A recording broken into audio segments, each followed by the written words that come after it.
Welcome to a new episode of Infinite Games by Outlier Academy, where each week we sit down with a founder, operator, or investor working at the edge of what's next, all to decode what they've mastered and understand how they see the world. I'm Daniel Scrivner, and on the show today I sit down with Jason Crawford, who's one of the researchers and writers at the forefront of what they call the progress studies movement, which seeks to understand what's driven human progress historically in order to cultivate and accelerate it moving forward, which is, to say the least, absolutely fascinating. Jason Crawford, through his blog and nonprofit Roots of Progress, has studied and written about everything from the invention of the bicycle and why it took so long to be invented to the smallpox vaccine. He's one of the world's leading thinkers on how progress happens, why it seems to have slowed in recent years, or at the least narrowed, and what we need to do to accelerate human progress in the coming years. This is one of my favorite conversations ever, one of my favorite topics. In this conversation, we explore the nature of progress and why it's slowed over the last 50 years, the different axes for measuring progress, from speed to cost to growth rates, the stories of incredible inventions from the bicycle to the first vaccine and what we can learn from each, as well as some of Jason's favorite inventors and researchers throughout history. We discuss the different mechanism for funding and accelerating progress, including government programs like DARPA, cross-discipline models like the Santa Fe Institute, as well as commercial R&D. And we talk about what we need to do as a country to accelerate progress in the decades to come, across disciplines and industries. To learn more about Roots of Progress, visit rootsofprogress.org. You can also follow Jason on Twitter at Jason Crawford. For links to everything we discuss, as well as 5 resources to learn more about human progress over the last century, visit outlieracademy.com/72 for the full show notes. Let's jump in with Jason Crawford of Roots of Progress. Jason, thank you so much for making time. It's a massive thrill to have you on Infinite Games. Thank you so much. Absolutely. Thanks a lot for having me. Great to be here. So I'm just going to jump right in because I have an enormous amount of stuff that I want to try to cover with you. I've got easily 100 pages of printed materials that I've got notes on, questions on, things that you've written. So there's a lot we're going to pull from. So you do something with Roots of Progress called progress studies. And I think everyone, especially listening to this show, is a fan of progress, believes in progress, invests in innovation and progress. What does progress studies mean? And maybe another way of asking this would be, how do you talk about what you do and why it's important to just an average everyday person? Yeah, sure. I have an essay I wrote a few years ago called Smart, Rich, and Free, which laid this out. I would say the technological and industrial material progress of humanity over the last couple hundred years, and not just that, but the scientific progress that went along with that. And if you look at it closely, I think also the progress in society and government, there's been huge progress in all those areas in the last few hundred years, and certainly huge progress in the last 50,000 years, the whole span of the history of our species. And it is one of the greatest facts, perhaps the greatest fact in all of history, particularly if you care about human well-being, because the lives we live today are just truly amazing and magical compared to the way people had to live just a few hundred years ago. So if you care about human well-being, and if advancing that is something that you want to do one way or another or contribute to, then I think you have to be somewhat in awe of those facts. And I think we as a society owe it to ourselves to ask a few basic questions. One, how did that happen? What were the steps? What were the great discoveries and inventions and advances, the things that we didn't have or didn't do and now have made the modern world? 2, why did it take so long? Why did so many people have to suffer and die for tens of thousands of years before growth really started taking off? And then finally, how do we keep it going? What are the root causes, and how do we understand them so that we can protect them, enhance them? How do we prevent progress from slowing down, stopping, even reversing? How do we prevent progress from being lost? How do we keep it going and maybe even accelerate it? That search for the ultimate root causes, which is a long-term search, I won't claim that I've found them yet, but that is why I called my blog, when I started it off as just a blog, The Roots of Progress. You've talked about it as well, too, and I think this framing is apt, that studying progress and thinking deeply about how to nurture progress isn't just important, but it's a moral imperative, especially when you think that progress has contributed to everything from vaccine we've all gotten for COVID to the modern medical system. As broken as it is, it's still producing better outcomes. Talk a little bit more about why it's such a moral imperative, and maybe you can give a couple examples in history that really illustrate that somewhat cleanly or starkly. Sure. It's a moral imperative by the standard of human well-being. Again, the improvements in the standard of living over the last couple hundred years are just literally the best thing that has happened to humanity ever. And a lot of that came from improvements in science and technology, the growth of industry, the growth of wealth and of infrastructure. Again, those are just things that deserve study. Some examples. You mentioned COVID vaccines. Vaccines in general, which did not exist until the 1700s. And in fact, until the late 1800s, we only had one vaccine for one disease. That was all it was for about 100 years. And there's a lot more that you could say in terms of fighting infectious disease and public health. But let's take another example just at a broad level, the harnessing of energy. When the engine was invented, first the steam engine and then later more advanced types of engines and fuels, we were able for the first time to generate essentially unlimited mechanical work from burning fuels, which is a thing we had never been able to do before. Previously, all mechanical work had to come from wind, water, and muscle, and there was a lot of muscle. So the fact that most of us don't have to do brute physical labor all day long every day, and even those who are doing very physical jobs are typically assisted by machines and are able to work in much more comfort, but also be much more productive. That's just another great example. I could go on. I'd be describing literally all of the Industrial Revolution and everything that has happened since. I talked about it a second ago. One of the pieces that you've written that I thought was just incredible is a blog post titled Progress Studies as a Moral Imperative, which I was just kind of hinting at. But there's two paragraphs there I have to read. I won't do this very often in this interview, but I just thought this stood out in stark contrast and really helped highlight the difference. 50,000 years ago, our ancestors lived at the mercy of nature. They had stone tools and the use of fire and not much else. They had no agriculture. They survived by hunting and foraging. They had no medicine. They had small boats to travel short distances on water, but on land they had to walk, and anything they took had to be carried. They had language, but no writing. And of course, they had no science. And they had only the tribe to protect them. No police, no courts, no law. In short, their lives were characterized by abject poverty, superstition, boredom, ignorance, and constant tribal warfare. We've come a very long way. We live in buildings, not caves. We are surrounded by mass-manufactured products made of steel, glass, plastic. We extract vast sums of energy buried in the ground and make it do our bidding. We have all the food we want, so abundant and delicious that we have to restrain ourselves from eating too much. We have antibiotics and laser surgery. We zip around the world at hundreds, maybe soon thousands of miles per hour with supersonic jets like Boom. We can communicate with anyone, anywhere, anytime, instantly. And all of this is made possible by a vast and rapidly expanding scientific knowledge of the world. Further, we live in relative peace and freedom. In short, compared to our prehistoric ancestors, we are smart, rich, and free. I think in two paragraphs, the reason I had to read that is I feel like in the first paragraph, you do a great job of outlining where we came from and then jumping forward into how stark a reality we live in today. And one of the things that came out of your work is that progress is really the result of obviously science on the one hand and technology or invention on the other, and that these are related, almost like concentric circles that kind of sit over one another, that feed into each other, and they both play a different role in accelerating that. And I thought maybe to start, we could start with a favorite example of yours, which is Louis Pasteur, who invented the first vaccine. There's just some fascinating stories you go into of how he'd be working on something utilitarian that's more an invention, then go back to science, then go to science, back to the workbench. Talk a little about his life, some of the things that he did, and how science and technology played such an interesting role in his work. Yeah, sure. So first, just a quick correction. So he invented the second vaccine. So the first vaccine was Edward Jenner for smallpox in the late 1700s.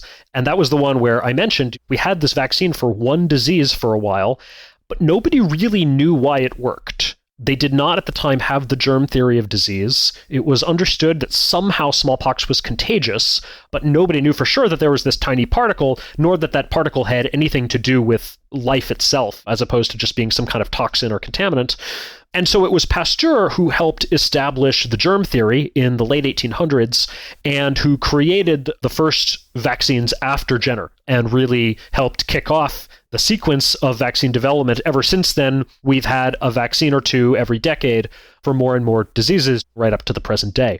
Pasteur is a hero of mine. I read a good biography of him by Dubois. Louis Pasteur, Freelance of Science, recommend it. He was very impressive as a scientist. Again, he, along with Koch in Germany, really established the germ theory of disease. Along the way, sort of as part of that, he also showed pretty conclusively that there is no spontaneous generation of life that happens on a regular basis anywhere in the world, that all life, including these microbes that he was finding in the air and in the water, that even all of those come from previous life. Ultimately, we realize cell division. Every cell comes from another cell. That's pretty amazing to realize. But then, as I wrote, he also had this amazing ability to pivot into applications of science. I almost said applied science, but one of his most famous quotes actually is that there's no such thing as applied science. There's just science and the applications of science. But he was able to pivot between science and its applications quite deftly in both directions. So one amazing example from early in his career. So he began his career in chemistry, really, because there was no such thing as microbiology at the time. And people did not recognize the links between microbiology and chemistry, the role of microorganisms in certain chemical processes. And this is one of the things he figured out. So early in his career, he's called on to do what sounds like this very pedestrian job, this very utilitarian thing, which is he's called on to assist the fermenters of France, the wine, beer, and vinegar makers of France, with their work, because they are fermenting grapes and grains and so forth to make wine and beer, and then fermenting alcohol to make vinegar. And it doesn't always come out very well. And sometimes the product spoils. And so Pasteur was this chemist, and they asked him to come in and take a look at this and help these folks out. So again, this very utilitarian project. Well, he dives into it with a scientist's mind, and ultimately what he discovers is that microbes are playing a role in the fermentation process, and indeed that microbes are driving it. Now, the existence of microbes was known. In fact, it's been known ever since Leeuwenhoek in the late 1600s discovered them with his microscope. And it was known that they were in the grape juice, let's say, to pick the wine example. It was known that they were in there during the fermentation. And the fermentation, incidentally, is a chemical process in which the sugar in the grape juice is getting turned into alcohol. And as I recall, carbon dioxide. This was understood at the chemical level because by that point in the mid-1800s, we had enough chemistry to know the chemical formulas for these things and understand how one molecule turns into a different set of molecules. But the role of the microbes in this process was not understood. It was thought that they were there incidentally, perhaps as a byproduct, maybe that they themselves were feeding on the output of the fermentation process, but it was not known or believed that they would actually be driving the process. And Pasteur is the one who showed through a definitive series of experiments that indeed they did. Now, he wasn't the first one to have this idea. Some decades before him, other people had proposed this, but they had not shown it conclusively to the satisfaction of the scientific community. And so the idea was not broadly accepted.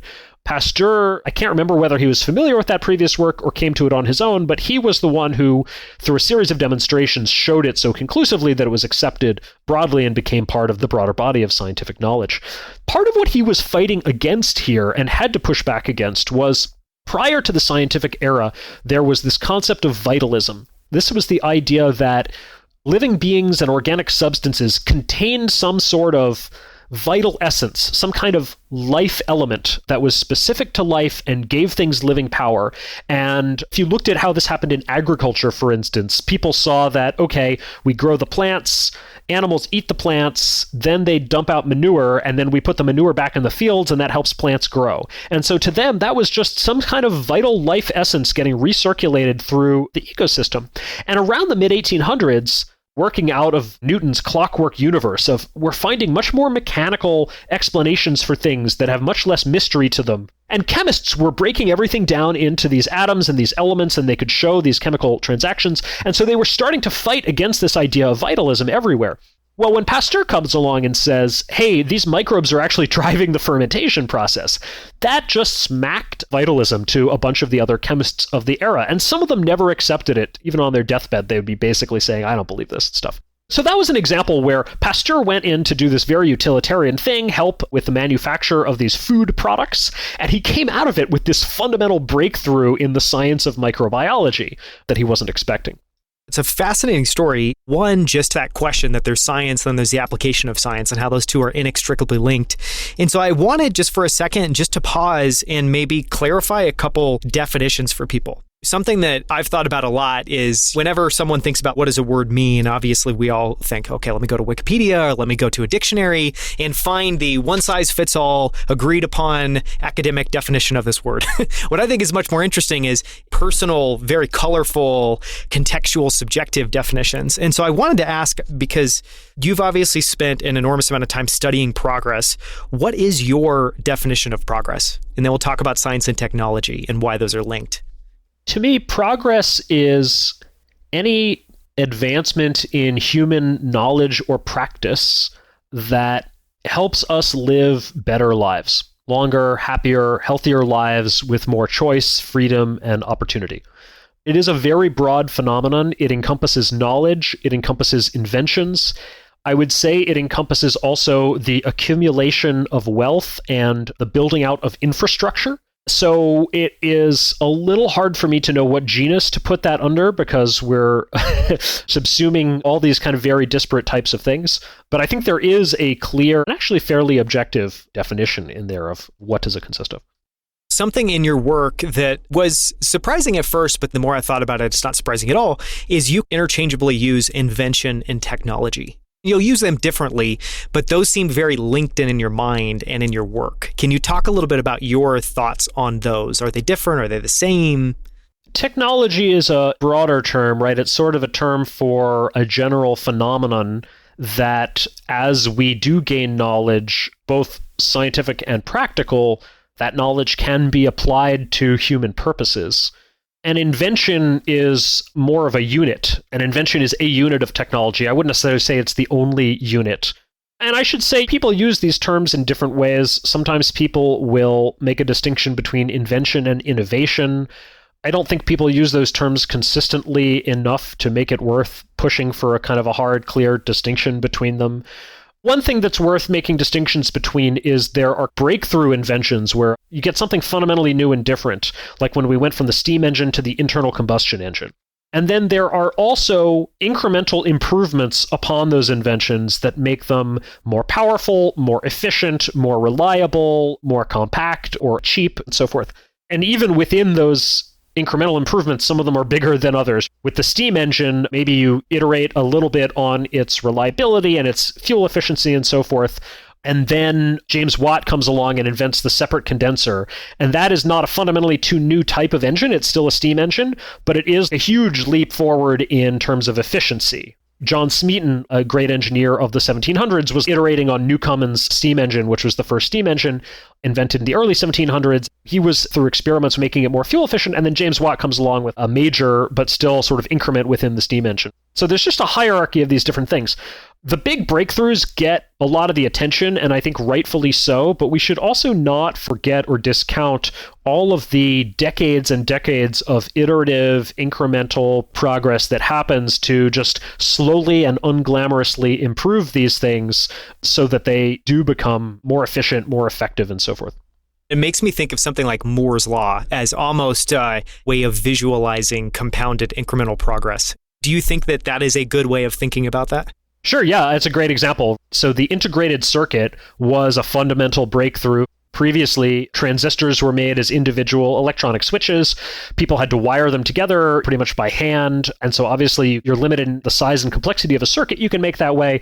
And then somebody comes along and you get the integrated circuit, which is where you have an entire circuit with many transistors built out of a single block of silicon. So that's your fundamental breakthrough. But then, yes, year by year, decade by decade, the engineers who work on that stuff are finding ways to shrink down the transistors and the circuits smaller and smaller so that we can fit more and more on a chip. And that's Moore's Law, and it's been going on for decades. So I think it's a great example to keep in mind of the difference between breakthrough and incremental progress. I wanted to ask a question as well, too, of when you first knew that you were fascinated by progress. Part of why I was so excited about this interview is I've read your work. I've loved it because just the breadth of it. You go back and you cover deep into history, fascinating examples, and then you're also projecting forward and kind of reflecting on what that looks like today and what that looks like moving forward. And I spend all of my time in early stage technology. And really why I feel drawn there is I feel like I get to work with people, hear from people, fund people undertaking innovation and human progress in a bunch of different domains. And that is fascinating, and it's something I care deeply about. It's something that just gets me deeply excited. What is your connection? What was that spark for you? And was there a moment that you realized this is what I want to spend my career on? So for context, my previous career was in the tech industry. My background's in computer science. Previously, I was a software engineer, engineering manager, and tech startup co-founder.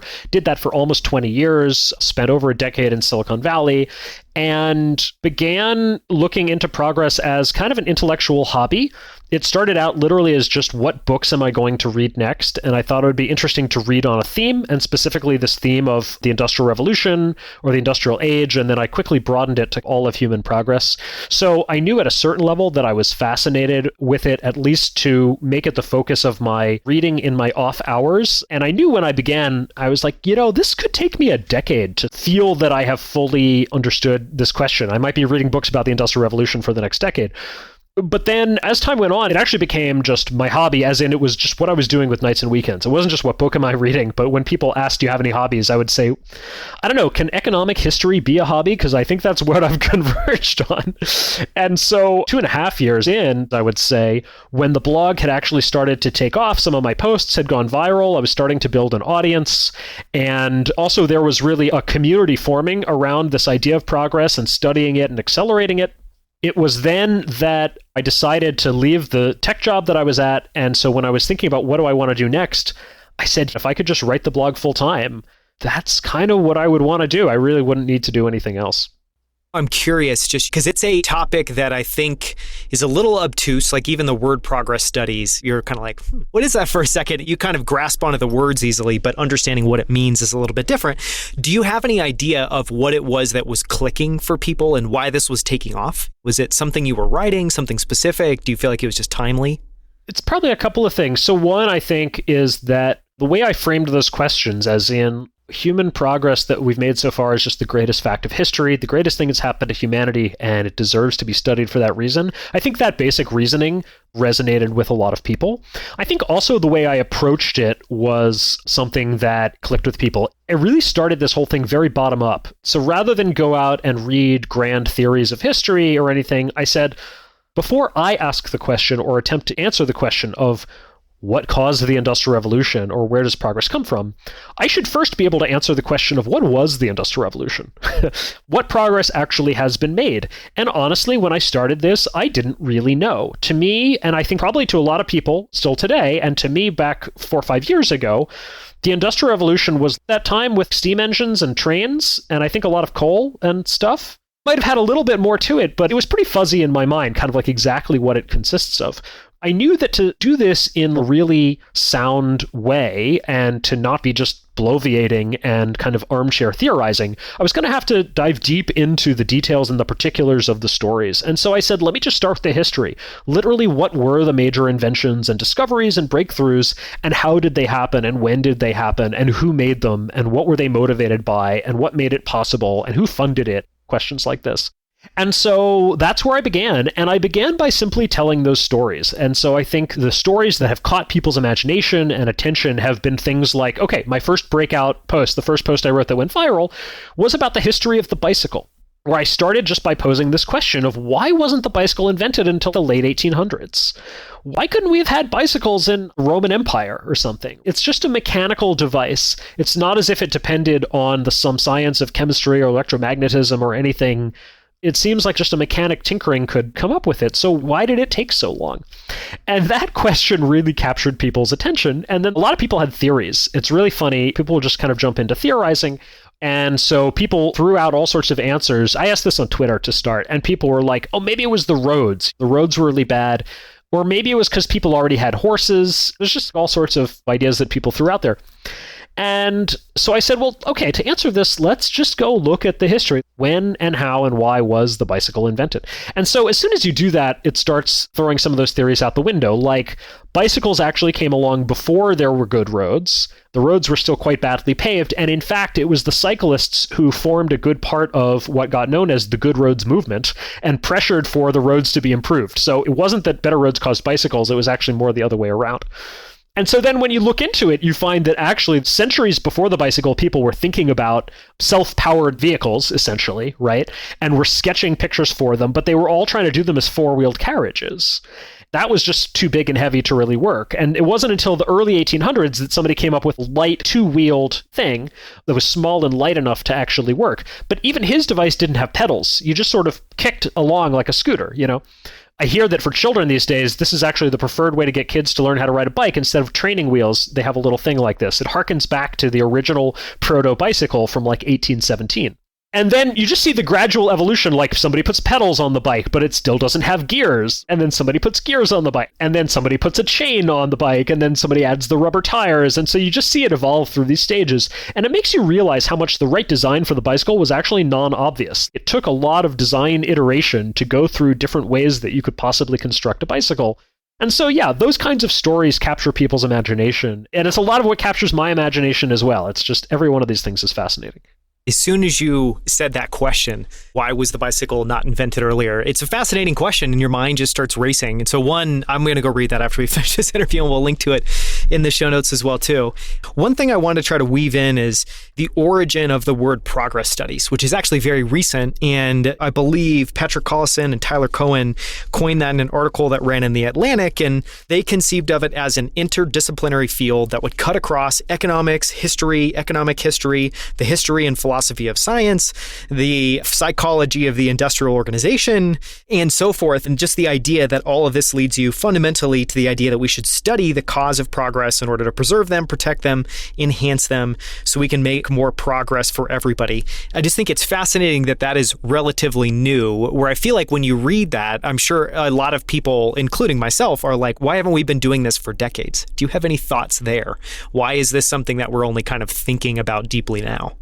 First off, you're right. So the term progress studies was coined by Tyler Cowen and Patrick Collison in that article, which ran in The Atlantic about 2 years ago, mid-2019. And it was really that article, incidentally. So thanks for bringing this up, because I meant to mention this in the previous answer. It was really that article that galvanized the progress community, because so many people reacted to that article. It got a lot of attention. People wrote a lot of blog posts in response, including me. And then we all sort of stopped and looked around at each other and said, oh, you're interested in this. Yeah, you're interested in this.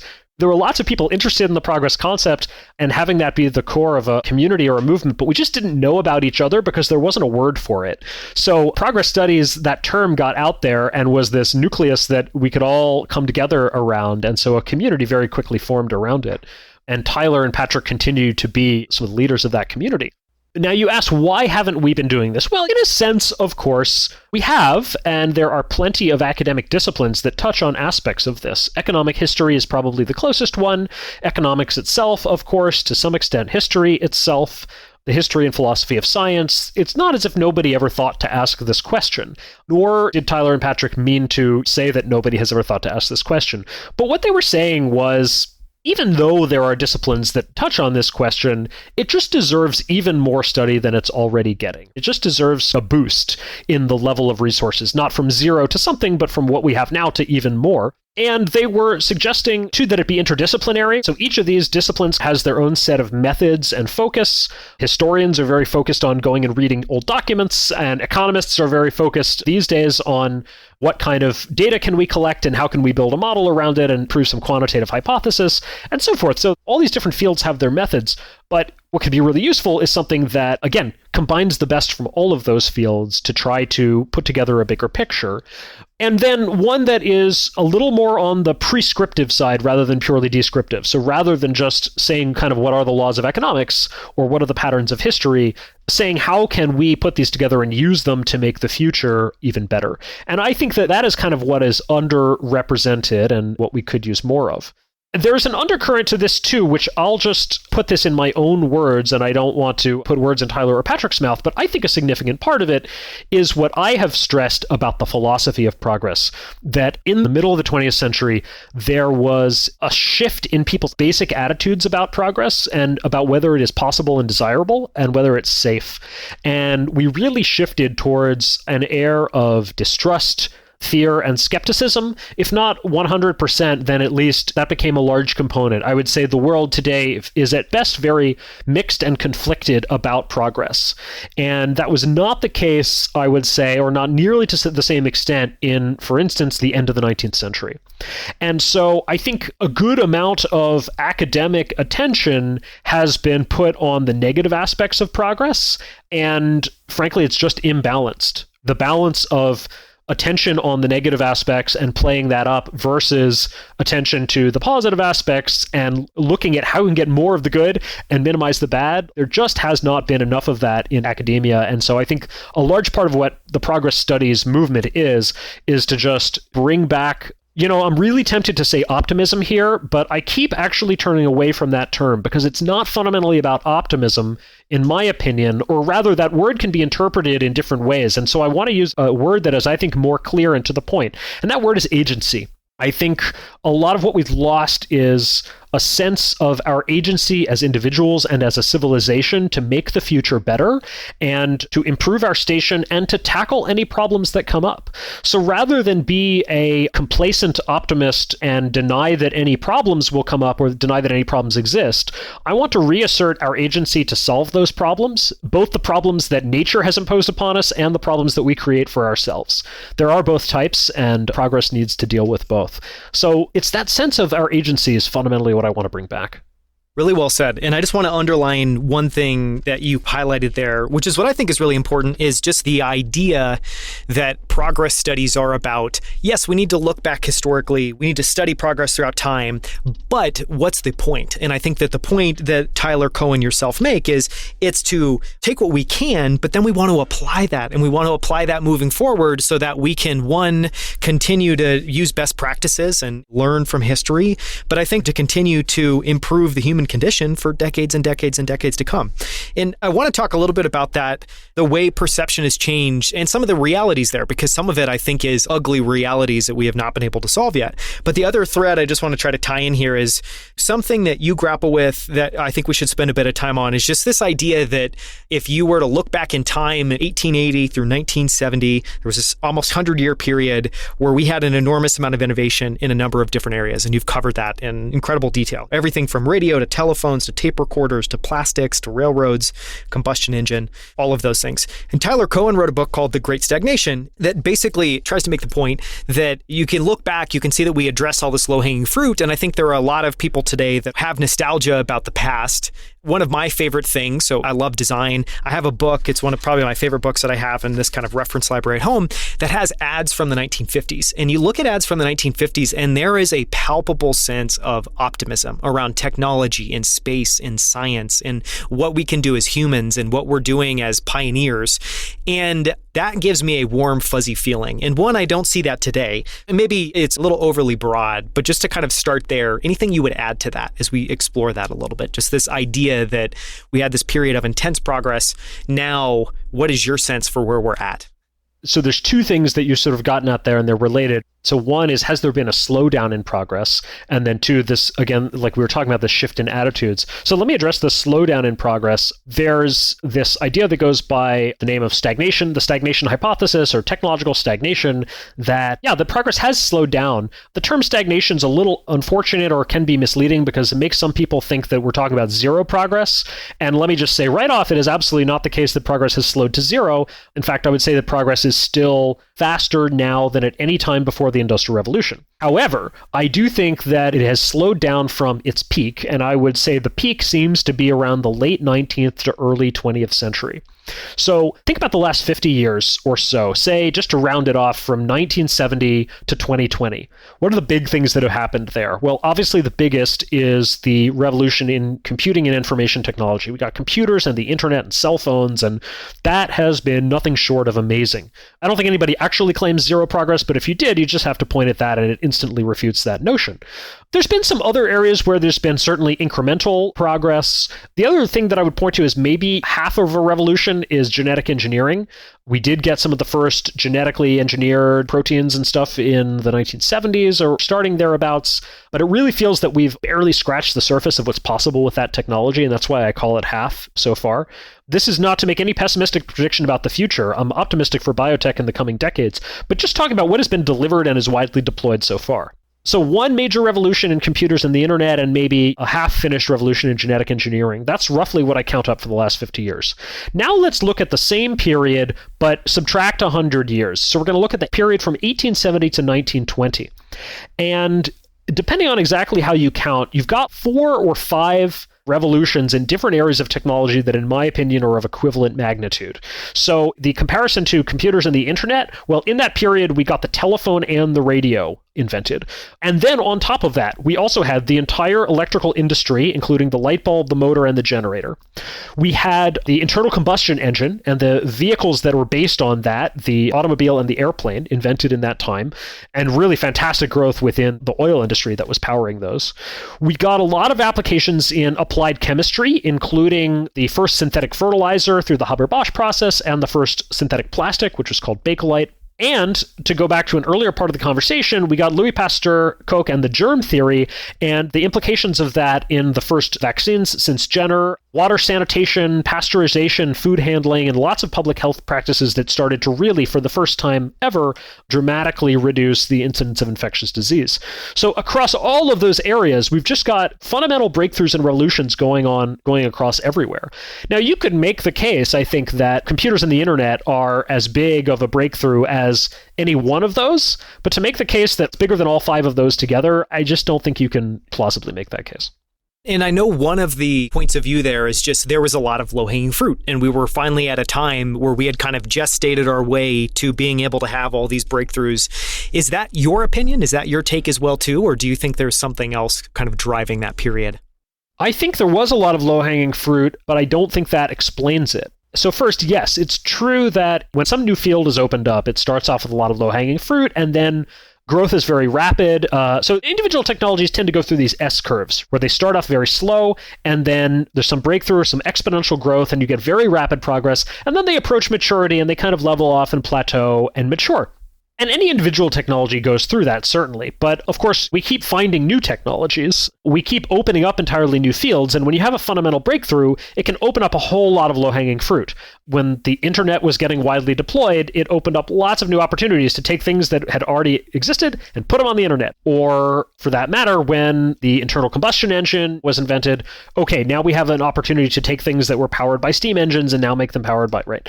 So you have these moments where low-hanging fruit opens up. But I think one way to look at this is not, why is it that the old technologies have all plateaued? That's fairly natural. The real question is, why have we not continued to have these breakthroughs that open up new fields at the same rate? And while it's true that overall low-hanging fruit does get picked, the other thing that happens is that our ability to pick the fruit gets increased, right? So we have more researchers, more scientific labs, more venture capital for more startups. We have better information technology to share ideas and for anyone to learn. We just have more surplus wealth overall.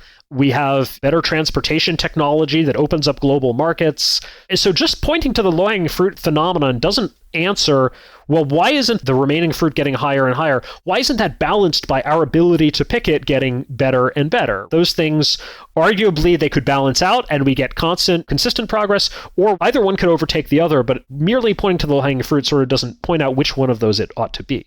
One of the things I wanted to talk about that relates to this, and I think is what I took away from the idea, the great stagnation hypothesis, is, maybe to borrow a phrase, the innovation is not evenly distributed and it's very focused in a few areas. And one chart, and I'll include this in the show notes, we'll link to this. Patrick Carlson has some amazing things on his site. He has one page that's just all questions. And I love it because it's throwing out something, getting a couple thoughts about where this might be headed, but no prescription, there's no conclusion.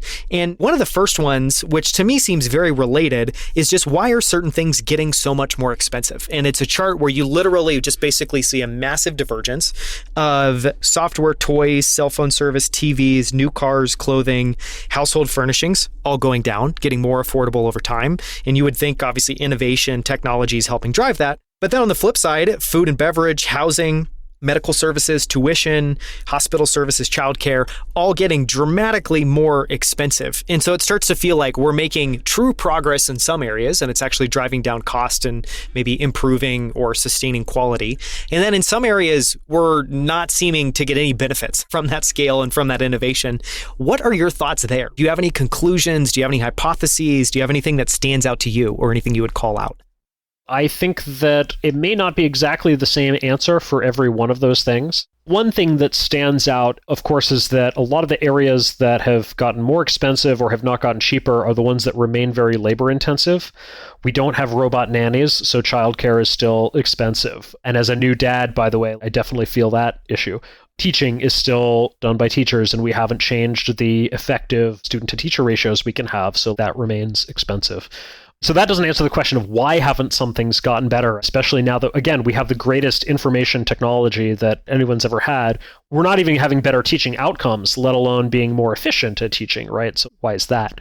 But I also think that when you dig into some of these things, let's take an example. One of the most egregious is just construction.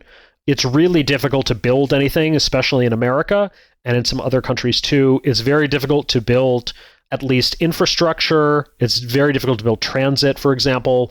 It's difficult to build housing in major cities. Affordable housing, huge problem. Exactly. And so when you dig into some of why this is, there are just layers and layers of bureaucracy and overhead and obstructions that we have added. And these come in many different forms. They come in the form of regulation.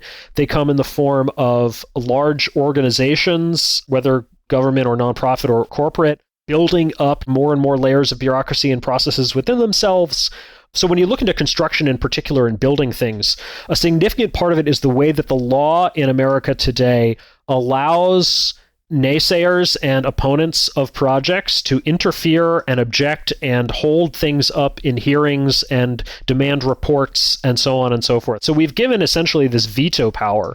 And I think one of the lessons of progress is that I said the late 19th century was like, man, progress was the watchword of the day. People were really gung-ho about it. But even then, any particular innovation or new invention or new business or whatever had some strong opponents. There was somebody opposed to pretty much everything.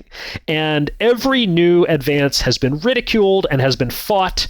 And there's always somebody who stands to lose or thinks that they stand to lose by an upending of the old order. And so I think one of the lessons of progress is if you give everybody a veto, you will get no progress. Because there's always somebody who will want to exercise that veto, whether out of plain old fear or whether they feel that their particular livelihood is threatened or whatever it is. And that one person with the veto will hold up progress for everyone else. In the early Industrial Revolution, when there were people who were really opposed to the mechanization of the textile industry, and they literally went out in violent mobs and were going to smash and burn machinery and attack and kill anybody who got in their way. This is literally what happened. The British government, they clamped down on it, and they sent out the police or the army or whoever, but they put down these rebellions by force, essentially. And today, essentially, again, we have the opposite. We have enshrined in law is that anybody who objects to a housing project or a construction project or whatever can hold it up in hearings or environmental review or whatever you want for a very long period of time. One of the things I want to switch and talk about is what are some attributes of invention and innovation? And one that I don't know if you ever touch on explicitly, but one that came to mind for me is speed. I think one comment that's been made very well, again, I'll point to Patrick Collison. He's probably, I think, the best thinker in this area in terms of just, he's done an enormous amount of research and he's compiled a fantastic list. So we'll link to this in the show notes, but if you go to patrickcollison.com/fast, it's just literally a list of all the things throughout history that were done, especially by today's standards, just in an unfathomably short amount of time. And it's everything from the Eiffel Tower being built in 2 years and 2 months. And you could be like, well, that's interesting. But what puts a nail in that coffin is it was also the tallest building in the world, and it held that record for 40 years. So literally 2 years, 2 months got us the tallest building that held the record for 40 years, and it's $40 million in 2019 dollars is what it cost. There's other examples. Disneyland was brought to life in 366 days. And there's really serious things from military planes, one of the Apollo missions. So one of the things that I wanted to ask there is just around speed, because I think something that definitely feels true to me, and this maybe is regulation that we go back to again that just slows everything down. But do you agree that in general today things move much more slowly? And do you have any thoughts about why that is or suspicions about what's underlying that? Because I think you could clearly look at something like construction and point to real barriers, but I think a somewhat self-contained example of something being built internally in an amount of time that kind of seems different. I do think it goes back to what we were discussing earlier about just the layers of bureaucracy and overhead that we have built up, all the processes that you have to go through and the approvals that you have to get and so on and so forth.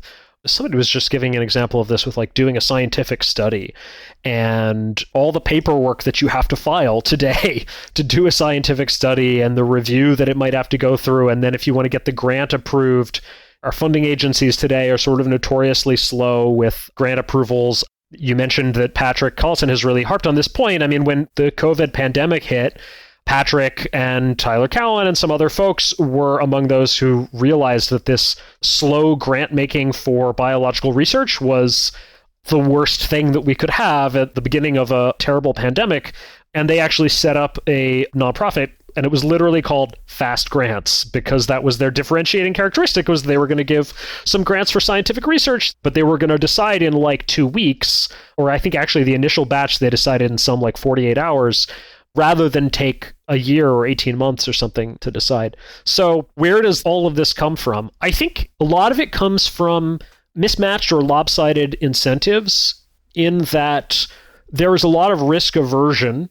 Think about the incentives of a regulator or a grant-making body. If a regulator essentially allows something that then goes badly wrong, if the FDA allows a drug that ends up harming people, or if the Nuclear Regulatory Commission gives the okay to a power plant design and then it has a meltdown or something, they're going to get hugely negatively judged for that, right?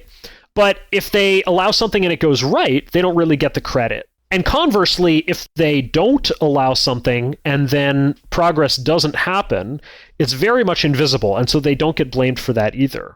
So what would you expect of people when you put them in a situation where all the incentives are on one side to slow things down and be more careful and not let anything screw up? Similarly, if you look at the incentives for grant makers, if they okay some wacky idea and then it flops like everybody said it was going to flop, then it looks really bad on them, right? You approved this wacky idea. Why did you waste our money? Whereas if they approve the wacky idea and then it works out, almost nobody remembers, hey, you were the one who believed in this idea back when nobody else did. Now, it's interesting to contrast this with the venture capital world.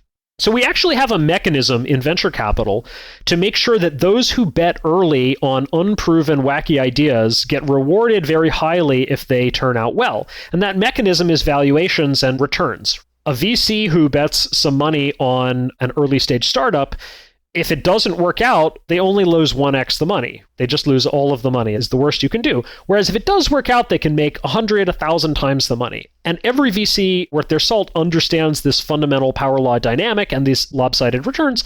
And so you can't just willy-nilly make every investment, but you have to be thinking about the upside and what could go right. And so then in nonprofit grant making, whether it's frankly private sector or government, we have kind of the opposite incentives. We have that if it goes poorly, that could be really bad for your career. But if it goes well, you're not going to get 1,000x the prestige because you backed this thing very early. So instead, those incentives lead you to sort of cluster around things that are already very consensus working. It leads you to just pile more money onto the status quo and the consensus successes. But the problem is that if you look at what are the actual payoffs for humanity, for the world, it's the other way around. Those more closely match the VC incentives in that putting some money into a project that doesn't work, well, all you really did was burn up that money. But putting some money into something that succeeds fantastically could have orders of magnitude return for humanity at large. So I think the VC incentives are much actually better aligned with the kind of fundamental incentives for all of humanity in reality, whereas when you disconnect things from that profit mechanism, again, whether it's private or public, you get these incentives that are actually flipped around. And I think that's part of what's going on and leading to all these levels of bureaucracy and overhead and processes, and let's be more careful, and let's do one more check, and let's have one more review, and let's have one more application, and let's make sure that everybody in the committee agrees about this, and et cetera. It's really well said. It almost feels like another way of saying it. If there's a light switch, it's like we're in the damage control risk off mode by default. So we're just focused on downside mitigation as opposed to the opposite, which is risk on. We're comfortable taking healthy risks we think are worth taking, and we're focused on the upside. I think that goes back as well to your point earlier of just in the mainstream news, the tech industry in particular, I know feels this. and is very vocal about it, that they feel like reporters in general just want to focus on the negative side of tech, that is where they're spending all of their time. And these were all terrible things, but the news cycles around WeWork and Adam Neumann, the news cycle around Theranos and Elizabeth Holmes, almost to many people starts to feel like, well, this is what the technology is like. It's a bunch of grifters and people that are not doing super positive things, as opposed to a more balanced take on here's the ecosystem of things. And yes, there's some things that are going poorly, but let's also make sure that we're calling out, focusing, appreciating, admiring all the stuff that's going well. I would like to say, or my gut feeling would be that, there's more of that negativity in the media lately. I'm not even 100% sure that there is. There have always been muckrakers. I mean, I said that turn of the last century was this very fast-paced time for progress, but there were muckrakers back then as well. It may just be a perennial function of the media, and you have to understand also that the media goes through cycles, so this certainly happens for any one company. Any one company, when they're up and coming, they're like a media darling, everybody loves them. Then they get kind of big and powerful, or maybe they have some scandal and everybody turns against them. And then sometimes the clock can even turn back to the beginning and there's like a redemption and now they can be a media darling again. And that happens over the course of months or years for any given company, but I think it happens over the years and decades for an entire sector, right? And so what we call the tech industry, but is really the computer or information, internet technology industry, 10, 15 years ago, maybe was the media darling. Now it is the media villain. Maybe that'll swing around. And right now, biotech seems to be something that the media is maybe more positive on because, hey, it just gave us this amazing new vaccine that helped, and it's giving us new treatments for COVID and so forth, right? So I think we're in a time now where maybe everybody can see very positively that the biotech is doing good things for us. That could easily change also in another decade or something, and maybe we'll see the media shift. But I think you need to understand that these media narratives go in cycles and don't always reflect a balanced picture of the underlying reality. I think that clock analogy, Aaron Zamos at Square has a blog post around that. We'll try to link to that in the show notes. But I thought that was fascinating, just this point that every company kind of goes through multiple cycles around this clock, from being positively viewed to being negatively viewed. And if you kind of play your cards right, you can make your way back around that clock. I wanted to close this, and this has just been a fascinating conversation, and I could talk for 2 more hours, 3 more hours, but I want to be respectful of your time. So I want to try to close this out. And one thing that I wanted to do was kind of just project forward a little bit and think about maybe 10 years forward in time, 20 years forward in time, if we were to look back on today, what would maybe be things at this gestational phase that are starting to be in S-curve that's interesting? The list that I put together, I think in compute, we're still doing fascinating things, whether that's from the device perspective. And I mean that in terms of, compute today literally lives on the iPhone, the phone you have with you, a tablet, a computer, literally where you have a myriad of devices around us that do computing, data and network, blockchain, this notion that we now have cryptocurrencies and blockchains that are almost Turing-complete programming languages. Biotechnology, which you hit on, I think is very interesting, whether you look at mRNA, protein folding, just the amount of technology that's starting to enter that space is really fascinating. Space is something I've been fascinated by that I think has honestly captivated America's attention in a lot of ways, thanks to SpaceX. But whether that's on the propulsion side with SpaceX, Astra, Rocket Labs, just a fascinating group of people that are all trying different models there. You've got satellites, you've got manufacturing. A recent stat I found out was Keytruda, the new drug by Merck, was actually one of the first things that was sequenced on the International Space Station. They spent $15 million per year to do treatments, and that they had a breakthrough by doing that. And it allowed them to deliver that to market and make it a one-dose treatment as opposed to this 30-day intravenous. Communications, whether that's quantum or Chimeta doing flat panels, but they can project the signal, all sorts of crazy ways. When I think about those things, it gives me a lot of broad optimism that there is a lot of progress. What is interesting to you there, whether it's that stuff or totally different things? Broadly agree with the things that you mentioned. I think those are a lot of exciting areas, particularly hopeful for biotech. Genetic engineering has this new tool in its tool belt now, which is CRISPR, that has just come up in the last decade or so and is already accelerating scientific progress, and I think has already also started to form the basis for applications, therapies, and so forth. There's a lot of exciting stuff going on in artificial intelligence right now. You didn't mention energy technologies. There is a potential now for a nuclear renaissance with a number of interesting startups in that space, also some interesting efforts to do fusion as well as fission. One area of potential energy technology that I learned about recently, and I think has a lot of promise, is geothermal. There's a new generation of geothermal based on deep drilling. So we can take some of the same drilling technology from the oil and gas industry and apply it to just drilling for heat. which is a really interesting idea. Recommend checking out Eli Dorado's blog for a primer on geothermal. Not to mention, of course, the prices of solar and batteries are very rapidly coming down the learning curve. And so the cheaper that those things get and the more efficient they get, the more options we have. Transportation, you mentioned briefly earlier supersonic transportation and boom supersonic, which is hopefully bringing us a supersonic renaissance. And one that not a lot of people are working on, but that I would love to see more investment in is nanotechnology. I got interested in nanotech and the dramatic potential for nanotech by reading this book by J. Storrs Hall called Where Is My Flying Car?, which I reviewed on The Roots of Progress and recommend you check that out. By the way, that book is coming out in a new edition from Stripe Press November 30th. So I don't know when this episode will get published, but definitely check that out for order or pre-order. It's not just about flying cars. It's really about this whole concept of the great stagnation and both why did things slow down, but also what is the amazing future that we could have if progress keeps going. And talks about flying cars, it talks about nuclear, it talks about nanotech and a lot of other interesting things. So it's exciting. So I want to just direct people for a little bit, talk a little bit about Roots of Progress. You initially started that as a blog. It now is a nonprofit. Talk a little bit about that transition. Yeah, sure.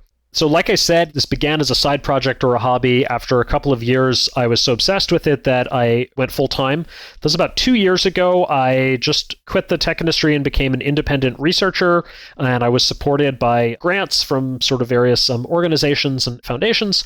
And starting this year, there was really enough general support for my work that it was clear that I could kind of go beyond just supporting myself as an independent researcher, but I could actually create an organization for this, and that we could do more than write a blog or write a book, which is what I'm working on now, but that we could host events and conferences, do more to build the Progress community, and so forth. And so that's what we're working on. I've created it as a 501c3 nonprofit, and I've started to hire for it. I have research assistants now. I have a chief of staff, and we're really just at the beginning of this, but we are building that out, and we're building the Progress movement. That's really what we're dedicated to. And people can find that at rootsofprogress.org. And also on Twitter at Roots of Progress, you can follow along.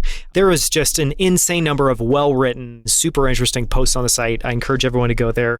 I typically don't ask this question, but I'm going to ask it just because in interviews like this where we cover an enormous amount of ground, I always want to make sure that you get to have the last word. So just a closing question is there any closing message, closing idea, thought you would leave people with about the importance, maybe even the moral imperative of human progress? Just to close this out for someone listening, what is the takeaway, or what is something you would leave them thinking about? I would like to just encourage everyone to look around you and to just think about all of these things that we take for granted every single day. From the concrete foundations underneath your feet, to the steel girders holding up the wall, to the plate glass windows that you look out through, to the electric lighting overhead, the fresh food in the refrigerator, the comfortable mattress that you sleep on in a heated or air-conditioned bedroom, the hot running water that you take a shower under, the paved roads and sidewalks that we travel on. And just remember that all of these things are gifts.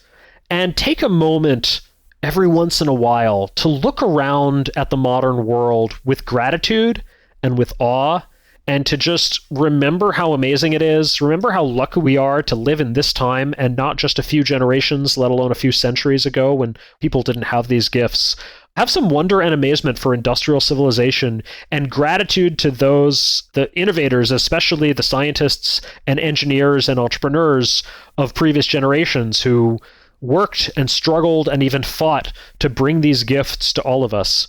We can never pay them back, but we can pay it forward to future generations by making sure that progress continues and by making sure that future generations are living as well off compared to us today as we are compared to the past. So let's have that ambition for the future. So well said. I think that could actually just be the interview right there. Thank you so much for the time. This has been so much fun, Jason. Absolutely. Really enjoyed the conversation. Thank you so much for listening. You can find links to everything we discussed, along with the show notes and transcript at outlieracademy.com/72. At outlieracademy.com, you can also find more incredible interviews with the founders of Superhuman, Levels, Rally, Common Stock, and Primal Kitchen, as well as best-selling authors and some of the world's smartest investors. From our entire team at Outlier Academy, we hope you enjoyed the show. I hope to see you right here next week on Infinite Games.